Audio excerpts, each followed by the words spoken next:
Hello, আমি মিলি সরকার Bengali urban কিচেনে আপনাদের সকলকে স্বাগত জানিয়ে শুরু করছি আজকে আমার রেসিপি। আজকে আমি বানাচ্ছি পাট পাতার বড়া।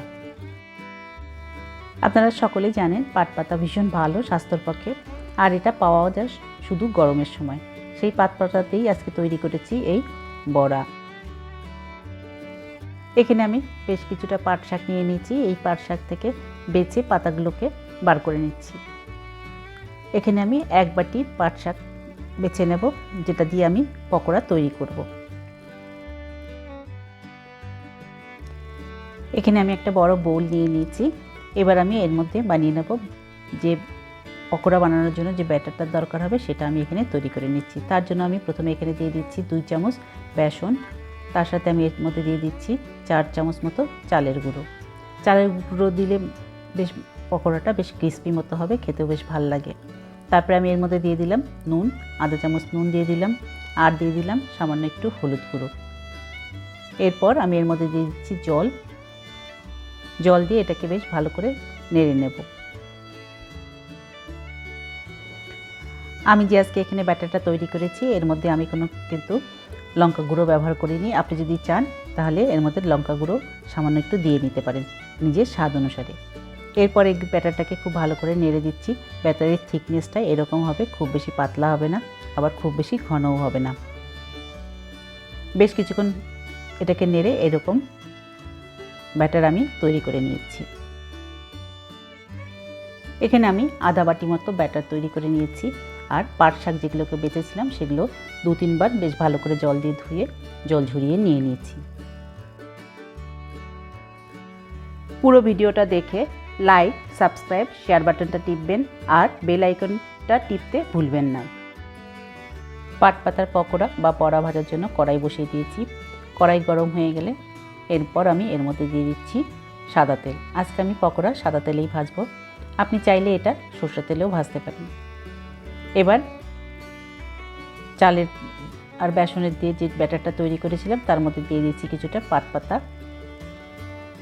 পাতাগুলোর মধ্যে বেসন যে বানানো ব্যাটারটা বেশ ভালো করে লাগিয়ে নিচ্ছি আর আস্তে আস্তে করে গরম তেলের মধ্যে ছেড়ে দিচ্ছি।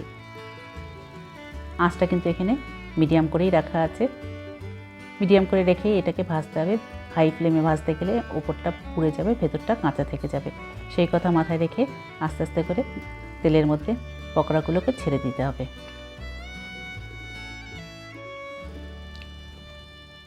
কড়াইতে যতটা আঁটে সেই হিসেবে পকোড়াগুলো দিতে হবে।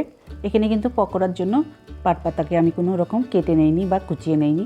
আস্তে আস্তে পাতাই আমি এখানে ব্যবহার করেছি। ব্যাটারের মধ্যে দিয়ে ফোল্ড করে তারপরে তেলের মধ্যে দিয়ে দিচ্ছি। দেওয়ার পর কিছুক্ষণ অপেক্ষা করব যতক্ষণ না একটা পাশ বেশ ভালো করে ভাজা হয়ে যায়। এটা ভাজতে মোটামুটি 3 থেকে 4 মিনিট মতো সময় লাগবে। একটা পাশ ভাজা হয়ে গেলে এবার আমি আস্তে আস্তে এগুলোকে উল্টে দেব।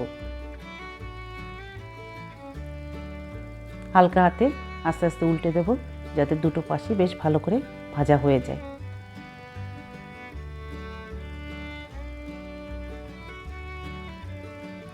উল্টে দিয়ে আর একটু অপেক্ষা করব, তারপরে এগুলোকে প্লেটে তুলে নেব। উল্টে পাল্টে বেশ দুটো পাশই ভালো করে লাল লাল করে ভাজবো, তারপরে এগুলোকে প্লেটে তুলে নিচ্ছি।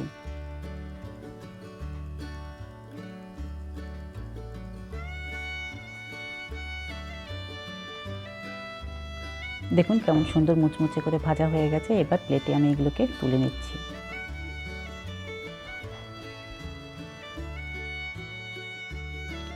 প্রথম ব্যাচ পকোড়া এইভাবে করে ভেজে তুলে নেওয়ার পর তেলটা এখনও গরমই আছে। এবার আমি আরও কিছু পাট পাতা ব্যাটারের মধ্যে দিয়ে দিয়েছি। তারপরে ভালো করে কোট করে চালের গুঁড়ো আর বেসনের গোলার মধ্যে তারপরে আমি এগুলোকে ছেড়ে দিচ্ছি গরম তেলের মধ্যে। গরম তেলে দেওয়ার পর কিছুক্ষণ অপেক্ষা করব। একটা পাশ বেশ ভালো করে ভাজা হয়ে গেলে এবার আমি ধীরে ধীরে এগুলোকে উল্টে দেব। দুটো পাশ বেশ ভালো করে ভাজবো। মচমচে হয়ে গেলে এবার আমি ধীরে ধীরে এগুলোকে প্লেটে তুলে নেব। আর এইভাবেই তৈরি হয়ে গেল আজকে আমার বানানোর রেসিপি পাট পাতার বড়া। এবার আপনিও খুব সহজে বানিয়ে ফেলতে পারেন এরকম পাট পাতার বড়া বা পকোড়া, যেটা আপনি চায়ের সাথেও খেতে পারেন অথবা ভাতের সঙ্গেও খেতে পারেন। আর এটা ভাত ডাল দিয়ে খেতে খুবই ভালো। আজকে আমার বানানো এই রেসিপিটা আশা করি আপনাদের পছন্দ হয়েছে। যদি পছন্দ হয়ে থাকে তাহলে অবশ্যই লাইক করবেন, শেয়ার করবেন আর আমার চ্যানেলটাকে সাবস্ক্রাইব করবেন। আবার দেখা হবে নেক্সট ভিডিওতে অন্য কোনো রেসিপি নিয়ে। ভালো থাকবেন। Thank you.